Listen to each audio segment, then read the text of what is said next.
Salut, c'est Florian, bienvenue dans cette nouvelle vidéo. Dans cette vidéo, je vais t'analyser la cinquième meilleure action à dividende pour PEA. D'après moi, bien sûr, d'après mes propres critères, c'est pour moi l'action Eiffage. Eiffage, je vais donc te donner le rendement de son dividende, les années consécutives de versement, d'augmentation du dividende, le pourcentage moyen d'augmentation du dividende, etc., etc. On attaque tout de suite avec le rendement du dividende qui est un des plus faibles de mon portefeuille. C'est comment dire, en 2022, Eiffage a versé donc un dividende, comme cette entreprise le fait depuis très longtemps, mais un dividende qui donne un rendement pardon, de 3,5%. Donc 3,5% de rendement, ça n'est pas très élevé. Évidemment, j'ai des actions dans mon portefeuille qui ont 4, 5, 6, 6,5% de rendement et certaines même un petit peu plus. Tu le verras dans les prochaines vidéos qui vont sortir. Mais Eiffage, 3,5%, cette action, cette entreprise m'intéresse énormément pour d'autres raisons que je vais te présenter juste après. Mais voilà, ne te bloque pas à te dire, moi, un rendement de 3,5%, ça ne m'intéresse pas. C'est un petit peu la réflexion primaire que j'avais au début de me dire, moi, je veux au moins 5% sur mes actions à dividendes, etc. Au final, tu vas voir que cette action est très intéressante sur plein d'autres points. Donc 3,5% de rendement sur le dividende versé en 2022. Ça fait 22 ans que le dividende est versé sans interruption, donc ça c'est une très bonne nouvelle, mais c'est le cas pour pas mal d'autres entreprises qui ont des rendements plus intéressants, comme par exemple pour Sanofi ou Total Energy. Donc 22 années consécutives de versement du dividende, c'est très bien, mais il faut également regarder depuis combien d'années le dividende n'a pas diminué, voire a augmenté. Donc là, pour le cas de Eiffage, ça fait 15 années consécutives que le dividende n'a pas diminué et donc est en constante augmentation. 15 années donc de stagnation ou d'augmentation du dividende, c'est une très bonne nouvelle, mais encore faut-il savoir si le pourcentage d'augmentation du dividende est réellement intéressant ou si c'est dérisoire.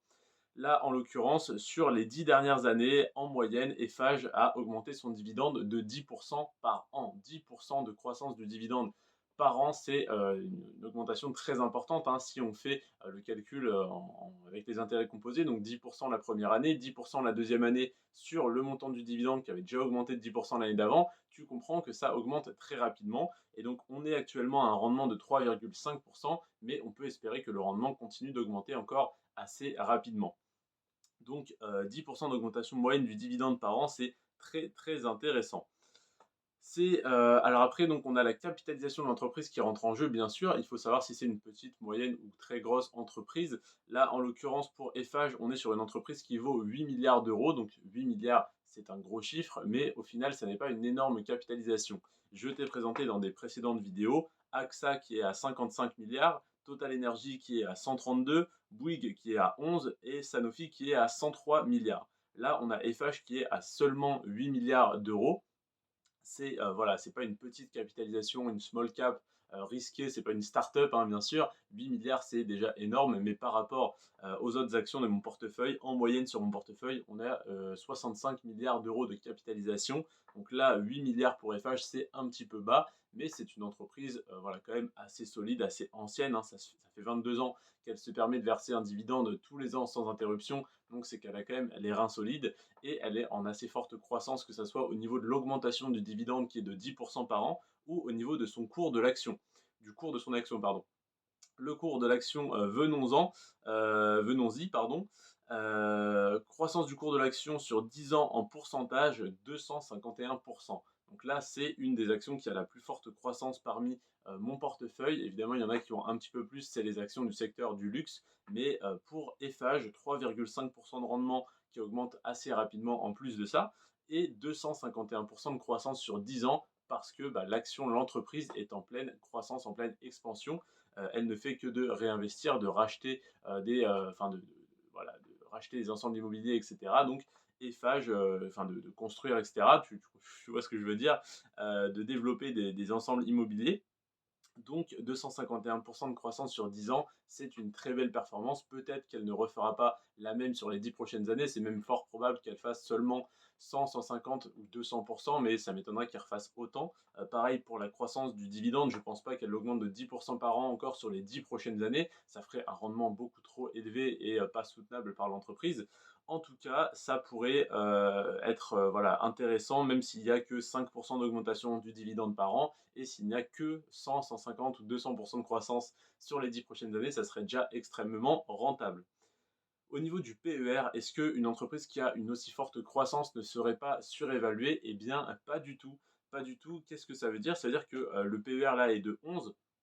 Autrement dit, malgré les 250% de croissance sur les 10 dernières années, eh bien, il y a eu autant de croissance au niveau du chiffre d'affaires et du bénéfice net par action pour que le PER reste bas. Si le PER était de 10 il y a 10 ans et qu'on avait eu 200% de croissance du cours de l'action, mais que le bénéfice net par action n'avait pas augmenté, on serait à un PER de 30. Donc on serait sur une entreprise extrêmement surévaluée. Là, ce qu'on peut voir, c'est que le PER est tout à fait correct. Donc, la croissance du cours de l'action sur les 10 dernières années n'est pas de la spéculation, mais est simplement corrélée avec la croissance des résultats de l'entreprise. Et ça, c'est une excellente nouvelle. Eiffage, c'est donc la cinquième entreprise que je te présente sur les 20 qui m'intéressent et sur lesquelles j'investis personnellement. C'est la cinquième que je te présente parce que c'est la cinquième qui m'intéresse le plus. Donc, je t'en ai déjà présenté 4. Donc, AXA, Total Energy, Bouygues et Sanofi que je t'invite à aller voir. Donc, les vidéos, je t'invite à aller les voir si tu ne les as pas encore vues. Elles sont sorties ces 4 derniers jours. Et donc, celle sur Eiffage, c'est la cinquième qui sort parce que Eiffage est la cinquième meilleure entreprise disponible sur PEA, d'après moi, bien sûr. Et donc Eiffage représentera à terme 6% de mon portefeuille, ce qui représente donc 9 000 euros investis sur cette entreprise sur les 150 000 que je pourrais déposer sur mon PEA. Donc voilà pour cette entreprise, voilà pour Eiffage, 3,5% de rendement, mais versé depuis 22 ans, qui ne fait que d'augmenter depuis 15 ans à un rythme effréné de 10% par an sur les 10 dernières années, et 251% de croissance pour une action qui, comme on le voit avec son PER, n'est même pas surévaluée. Seule petite ombre au tableau, ça serait la capitalisation qui est un petit peu faible, mais je vois plutôt ça comme un avantage et comme le signe qu'il reste encore énormément voilà, à se développer pour cette entreprise pour rejoindre les autres capitalisations de voilà, 50, 100 milliards d'euros dans quelques dizaines d'années. Donc voilà pour Eiffage. Demain, on se retrouve à la même heure, à 20 h, pour l'analyse de l'action Schneider Electric. C'est une action qui a un rendement sur son dividende encore plus faible, mais des atouts extrêmement intéressants. On se retrouve donc demain à 20 h. C'était Florian, je te remercie en tout cas d'avoir regardé cette vidéo jusqu'à la fin. Sur ce, prends soin de toi et de tes finances. Ciao.